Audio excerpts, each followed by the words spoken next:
أكيد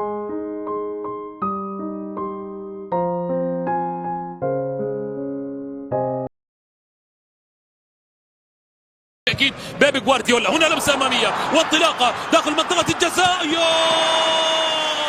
في الإعادة. هنا الانطلاقة كانت موجودة والمروي التمريرة هنا أمامنا لكن خاطئة، وانطلاقة بعد ذلك إلى إيثان. سرعة الانطلاقة هنا أمامنا أوريكو، تقدم أمامنا، محاولة المرور والعرضية وداخل منطقة الجزاء التمريرة الله من فريق برينفورد. هنا الانطلاقة من ريكي بولت لا ريكو هنري في سرعة الانطلاقة وفي غمضة كاد أن يأتي الهدف الأول لولا براعة أكثر من يعرف التصرف.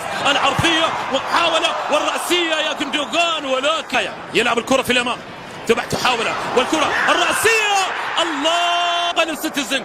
الكرة الرأسية والمتابعة بعد ذلك بصورة رائعة، لا مجال للتصدي لها، فهذه لعبة للاحتفال، لعبة للفرحة الأولى الرأسية ومباشرة في الشباك معلنة وسط الملعب. جون ستونز يلعب الكرة إلى كيفن دي بروين، هنا الأمان معقودة عليه والمحاولة من دي بروين وإلى هالاند. فهموا تماما الكيمياء التي بين هالاند وبين دي بروين شيء فودين، والتسديدة مرت والمحاولة ولكن إلى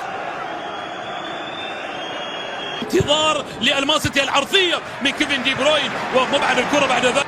دي بروين يلعب الكرة العرضية والمحاولة لرأسية لكن مرت من الجميع، مرت بحثا عن هجمة مرتدة ما زالت مع كانجي. هنا استخلاص الكرة، سيلفا يحاول التقدم أمامنا، سيلفا في المرور والتقدم بين زحمة الأقدام. هنا المحاولات تتواصل، مرت أمامنا دي بروين تلعب كرة دي بروين، المحاولة هنا لرأسية والتسديدة الله في الفودين أن تختتم المباراة إلا بفرحة للسيتيزن. شوف التسديدة حيث عن التقدم للأمام والعرضية الله